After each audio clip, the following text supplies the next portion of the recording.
What's up, world? This is Salim with Flip for Figs, and it's Death Star Day. Today, I'll be reviewing the brand new 2025 LEGO UCS Death Star set number 75419, the most expensive LEGO set of all time, and the largest and most expensive LEGO Star Wars set of all time. Let's do it. Flip for Figs. When I flip, you flip, we flip. Inside the box, there are 3 other boxes, each containing around 26 bags, as well as 2 instruction booklets, but you only need to open 1 box at a time, which is nice. The build is spread across 3 boxes and 6 instruction booklets, with each instruction booklet showing you different scenes from the movie, comparisons to the other Death Stars, as well as showing you the sections you're going to be building in each and the minifigures that will be included in each of the booklets, as well as the different scenes from the movies. However, something that's interesting to note is the final bag in box 1 is bag number 26, but the instruction booklet ends at bag 25, so you do need to open up the second box in order to build the final bag of box 1, and that happens again with box 2 as well. It's just not a huge deal, but for anyone who was hoping to just do 1 box completely at a time, you can't really do that.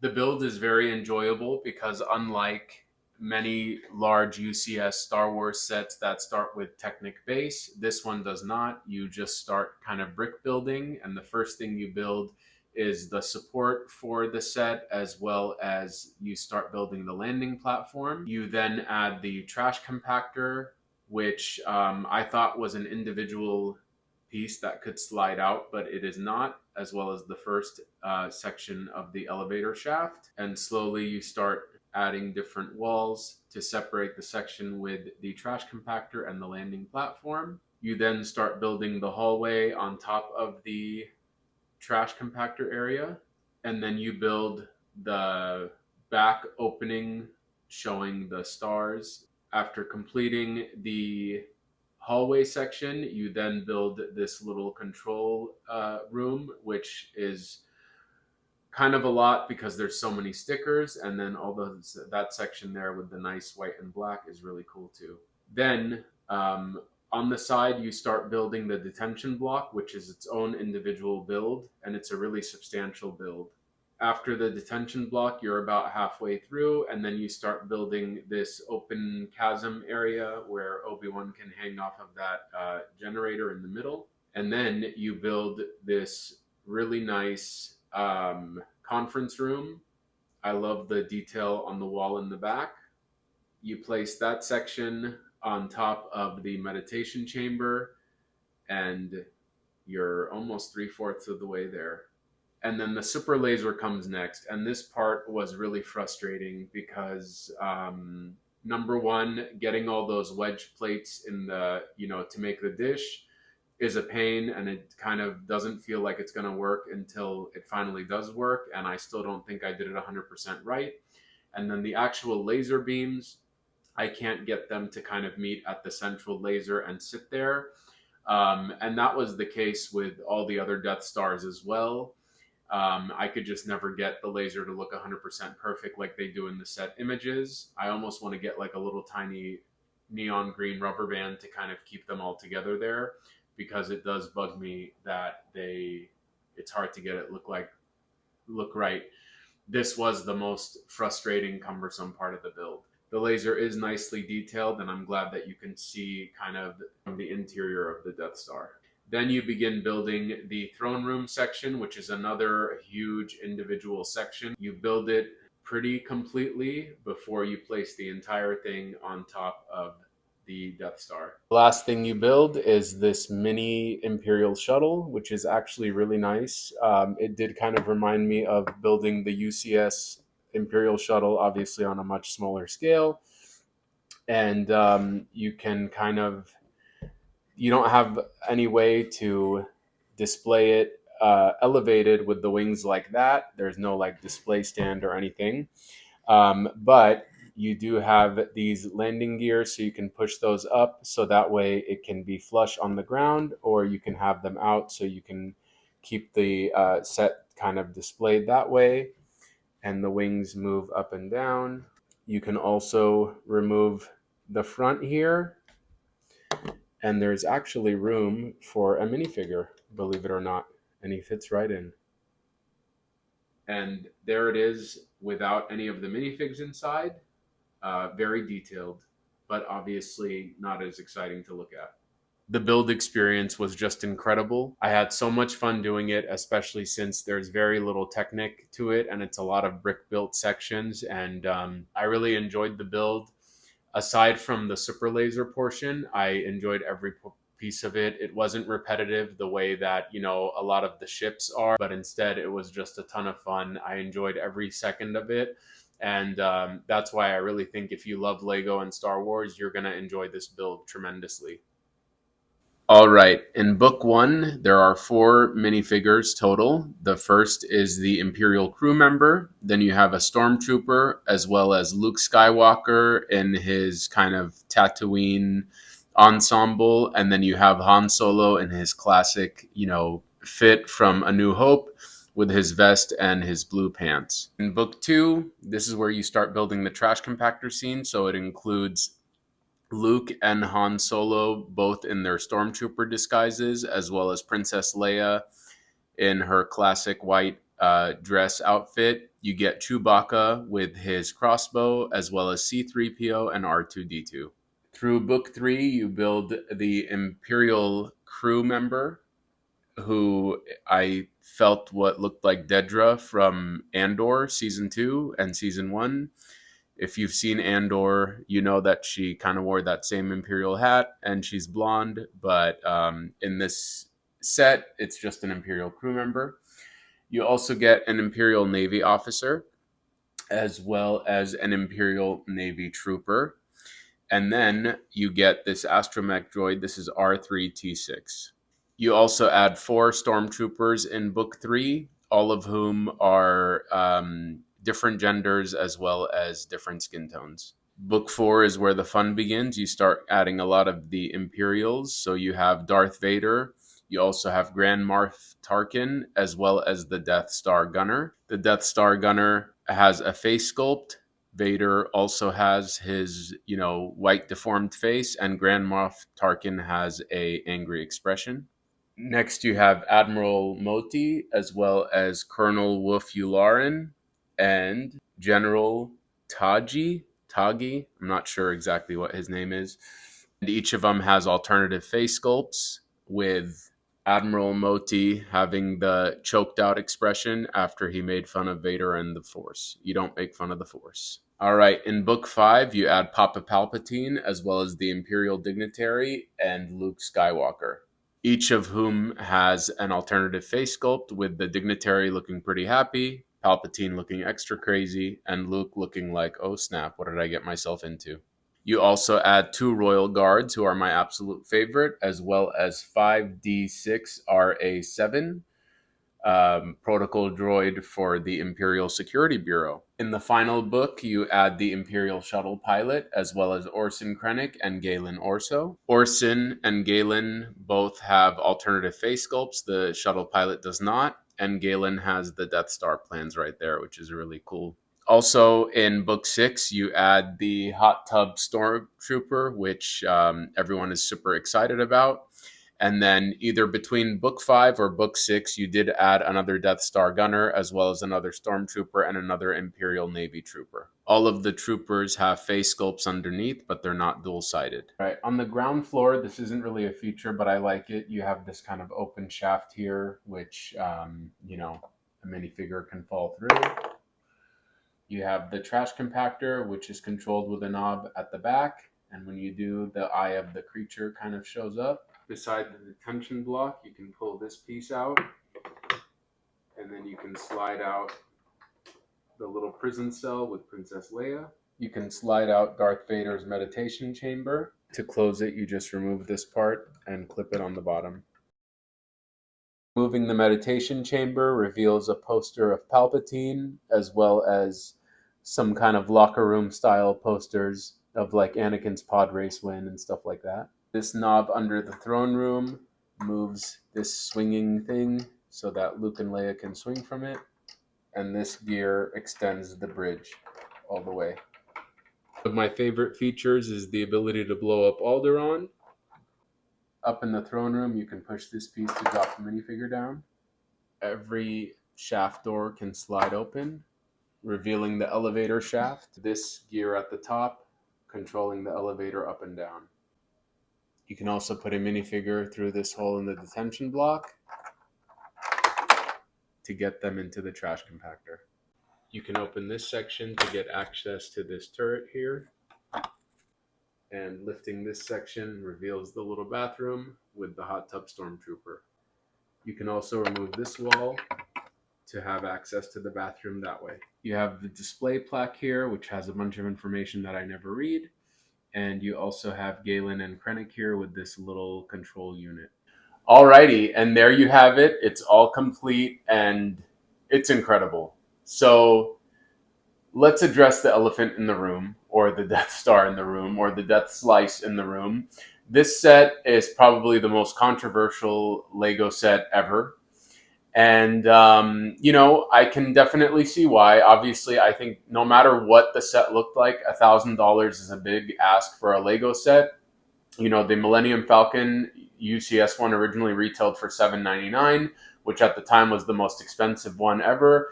And then that set, as well as the AT-AT, ended up getting raised to $850 after all of the Lego prices kind of went up a couple years ago. So this is $150 more than the previous most expensive Lego sets ever. Despite that, it does have a lot more pieces and a lot more minifigures than both of those sets. So if we're talking about like price to piece ratio or minifigures and things like that, then technically the price is appropriate if you're comparing it to other Star Wars sets like the Millennium Falcon and the AT-AT. Now, if you're comparing it to the other largest sets out there, which I have all of them, the Eiffel Tower, the Titanic, as well as the Colosseum, which have between 9,000 and 10,000 pieces, those were all between, $500 and $700. I think actually $600 and $650 for the Eiffel Tower and the Titanic. Now, those sets had no minifigures. They're not licensed, obviously. And so, with that said, those obviously offer a better price to piece ratio, but like the Colosseum and the Titanic and the Eiffel Tower, they're all repetitive builds. It's a lot of the same pieces over and over and over again. So in this set, you have, unique printed elements. Obviously not enough of them. There's still a ton of stickers, but you do have unique printed elements as well as the minifigures, and you're paying for the Disney Star Wars license. So in terms of the price, it's not unheard of. Again, this is me justifying Lego pricing, but if you're comparing it to other Lego prices, it's not completely unheard of. Now, with that said, is this worthy of the title of most expensive Lego set of all time? And I think that depends who you ask. When I first saw the set, like the leaked images a while ago, I actually was one of the probably 5 people in the universe who actually was really excited about it. And that's for a couple of reasons. Number one, I have the other 2 Death Stars, so that puts me in a privileged position to kind of have wanted something different than what we got there. Now, I think the best compromise would have been like kind of an exterior that looked like the Death Star 2 from 2005, with panels that opened up and gave you some of those dollhouse features of the 2007 or 2008 and 2017 Death Stars. Now, obviously, we didn't get that. I'm happy that we didn't just get a hyper detailed UCS Death Star 2, which was just a display model because I already have the Death Star 2. And I'm also happy that we didn't get a third version of the, open globe style because we already got 2 of those. So when I saw this set, I was like, wow, that's really cool. It's different. And I was super excited about it. And then I very quickly realized that I was probably the only person out there who was excited about it. I have never witnessed a Lego set, or any collectible for that matter, get as much hate and vitriol as this set.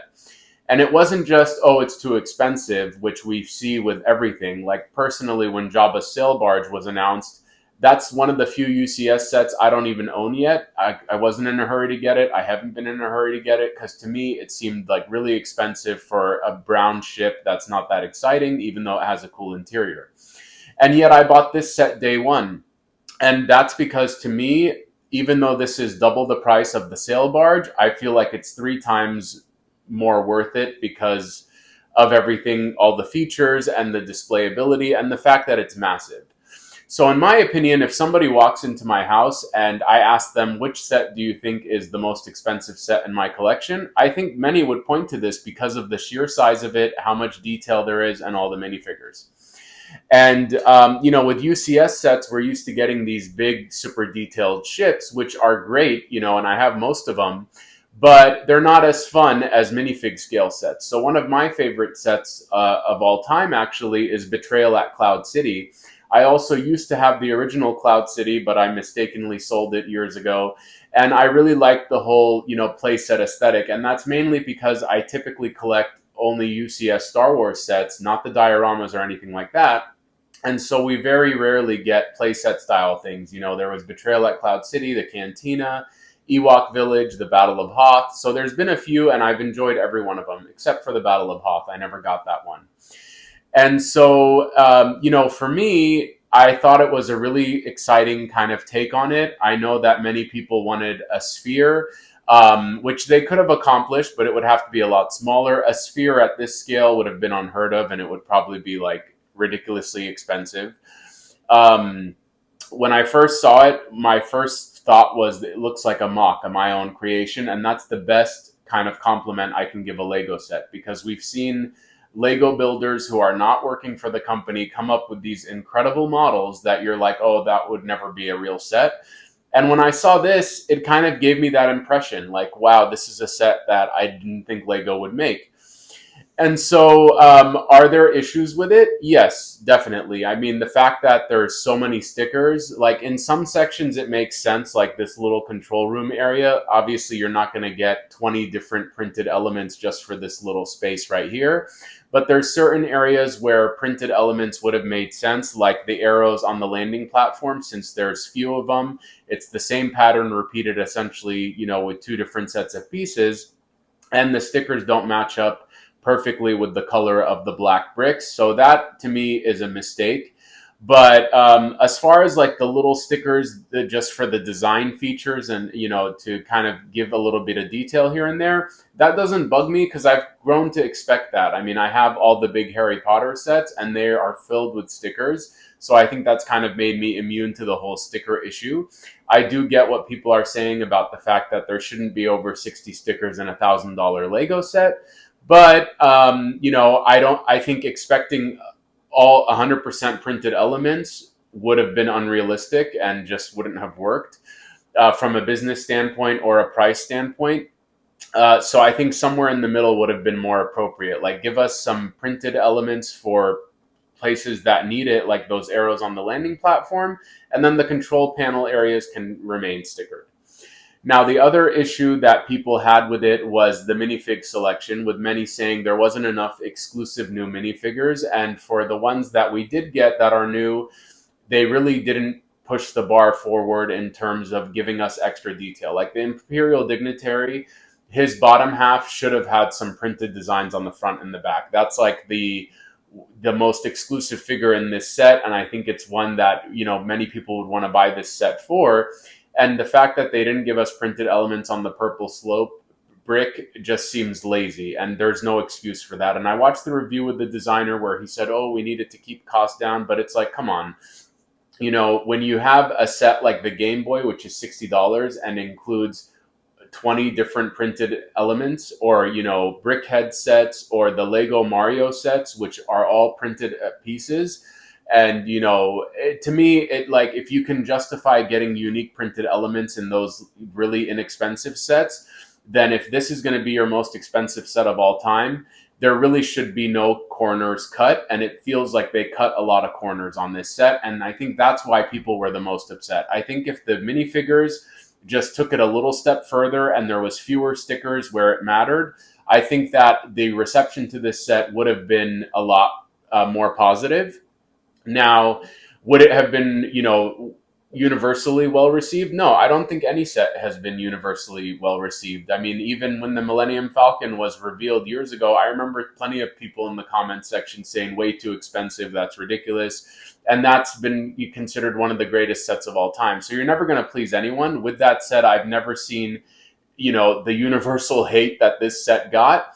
And I kind of felt like, why do I love it so much? I was like, am I missing something? Am I like an idiot for still wanting this set and wanting to pick it up day one? Am I like, is Lego taking advantage of me? Like, it kind of made me feel like, is there something everyone else is seeing that I'm not seeing? Because again, I'm aware of the gripes of it. And I can agree, but to make you hate the set as much as people seem to hate it, that I don't see, because it's still an incredible set. I mean, obviously, a lot of thought and detail went into it. Putting all the different features in there. Now, could it have been smaller and spherical? And can you have omitted a bunch of different sections? You could have. Would that have made everyone happy? I don't know. I don't think so. I think no matter what you did, when you're asking $1,000 for it, people are always going to complain no matter what you did. And I think another source of contention was the gift with purchase, which we'll look at in a second. And that's because it's meant to plug into this set. Now, without it in there, it still looks fine. But I think when the official set images were revealed, they had the TIE Fighter in there, and that bugged a lot of people because it's not included with the set. It's only going to be available for a limited time. And they shouldn't have, put pictures of it in there on the official set images page.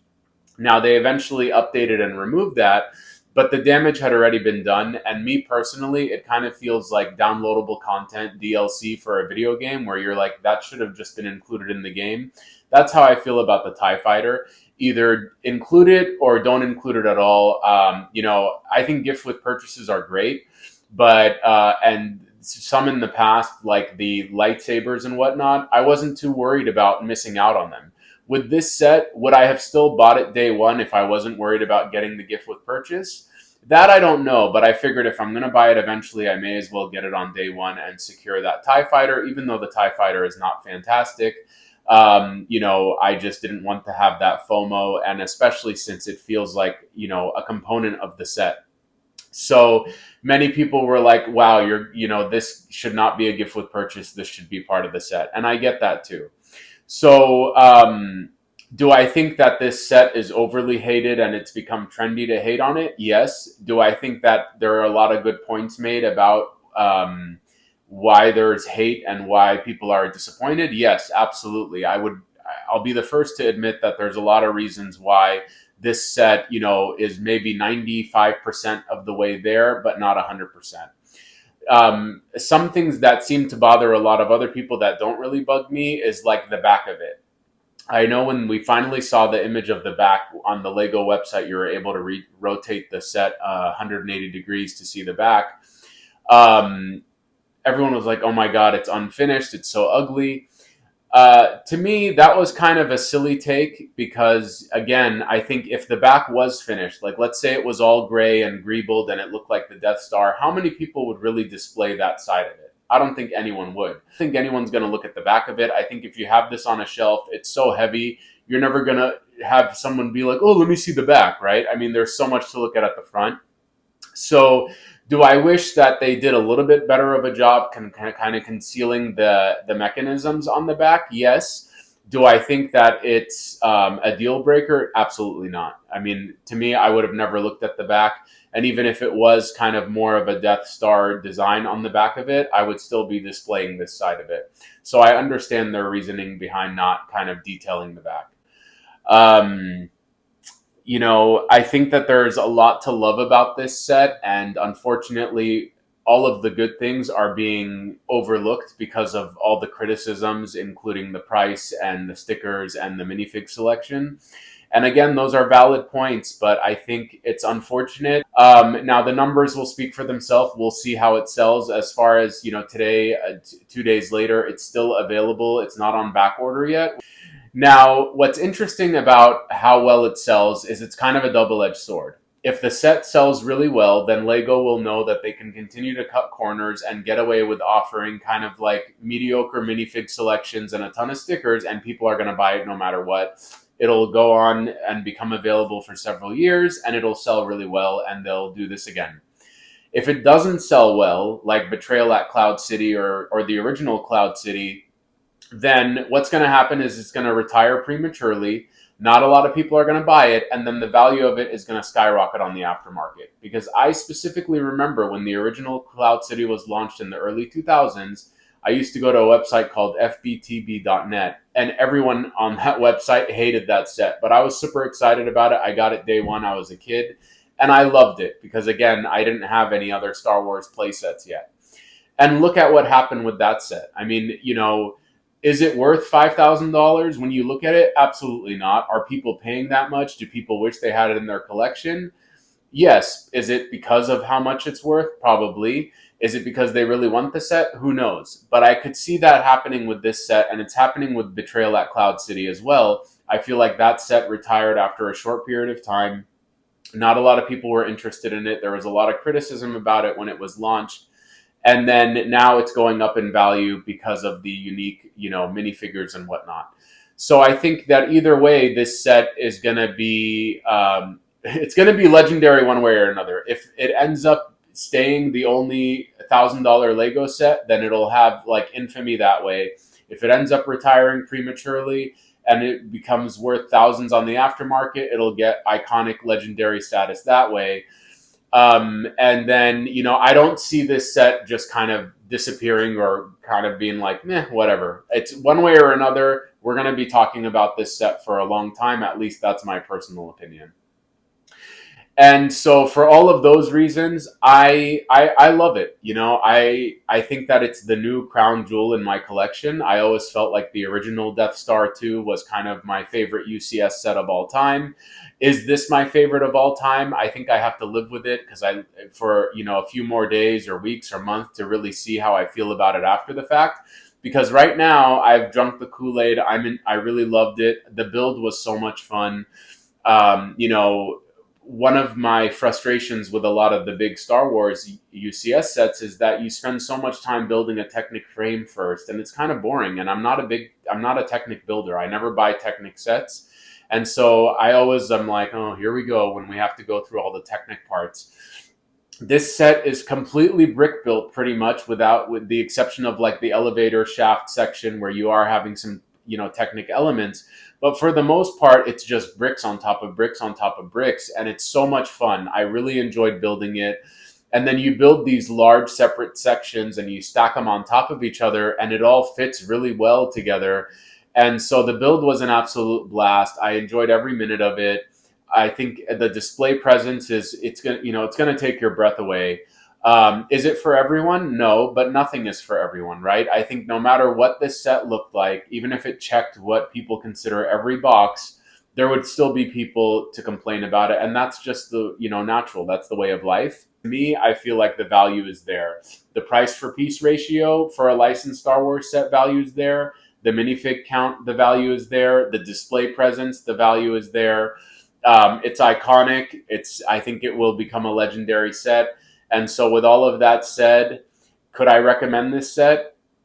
Yes, I recommend it. And unlike the Lego ambassadors who felt like they couldn't recommend it at the price because they got it for free, so it's hard for them to like give a glowing review because it's going to come off as disingenuous.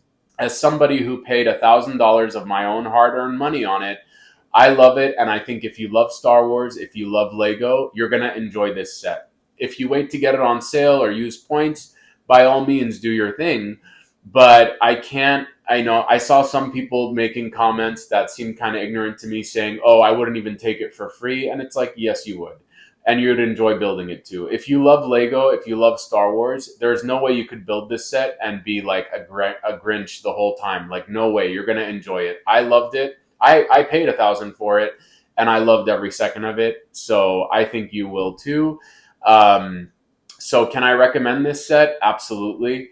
I know that's obviously it's $1,000. That's a lot of money, especially in this economy and with everything going up. So I don't deny that. I'm not saying that, oh, everyone should go out and buy it. I understand that it's a big investment and it's a big commitment for a Lego set, right? At the end of the day, this is a building block toy. But if you have the money to spend on it and it's not going to like put you in debt to buy it, and you're on the fence of whether or not you should get it or not, I would say that you are going to enjoy it, because I really did. In my opinion, I think it's fantastic. I love it. I give it a 9.5 out of 10. Alrighty. And what would the most controversial Lego set of all time be without the most controversial gift with purchase of all time? This is the TIE Fighter with Imperial Hangar Rack that you get if you get the Death Star right away. I don't know if it's completely sold out yet. I don't think it is. It comes with this kind of small minifig scale, to some degree juniorized TIE Fighter. It comes with 2 stormtroopers, this little you know, trolley thing, and then a TIE fighter pilot, and then this rack. Now, what's interesting is on its own, this rack is unusable because there's nothing to plug it into, which I thought was weird. I thought you could still use it by itself, but I guess the only way to get this set is with the Death Star, so you wouldn't, I mean, unless there's somebody out there who just wants this set, which I can't see. But yeah, I mean, you know, I think that this set, obviously, these components should have been included with the set as is. If you're going to make space for it, it just feels kind of unfair to not include it as part of the set. It feels like downloadable content, and that's kind of disappointing. So either A, they should have made it available on its own, like they should have made it available as a regular set that you could combine with it, which they do that a lot. They sell separate sets that you can kind of combine together, or they should have included it all together. But to make it exclusive is unfortunate, because what if there's somebody out there who wants this set but can't afford it until Christmas or can't afford it until next year? The fact that they're going to miss out on this, which connects into it, is really unfair. I don't know anyone who will part with this set if they have the Death Star, so I think it's going to be incredibly hard to get this. With that said, nothing is super unique about it. I mean, you could easily get these components yourself and build them, but you shouldn't have to do that. And so, yeah, my take on this set is, I got it for free, so obviously I think it's pretty cool. It should have either been included with the set or made available, sold separately. But this idea that you need to like buy it the set day one just to get it, I think is pretty uncool. To plug the set in, you just kind of, these Technic pins connect right over here, and then the TIE Fighter just sits on top of it.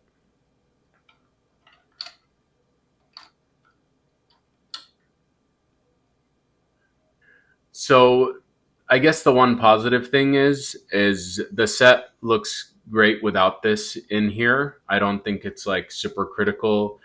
In fact, these like little red pieces kind of make it look, I don't know, a little awkward to me. So I may swap those out for like gray or black. But, I was thinking of getting the MIDI scale Millennium Falcon and putting it here. And so I may not even display this TIE Fighter here. I may have the TIE Fighter and the shuttle displayed outside of the set. But yeah, this is what it looks like in there. All right, for fun, let's just do some comparisons. So here we have the Death Star with another set that was kind of widely criticized upon release. This is the Betrayal at Cloud City. I think the reason that I love this Death Star right upon my first view of it is because it reminded me a lot of Betrayal at Cloud City. I really enjoy these larger kind of diorama style Star Wars sets, especially since I don't have, minifig scale, or rather non UCS Star Wars sets. So this is kind of my way to enjoy, the minifig line as well. I have the Betrayal at Cloud City on the Wicked Brick stand. Obviously, it's a lot smaller than the Death Star, but it's still a pretty considerable display piece. And here we have the original UCS Death Star 2 from 2005.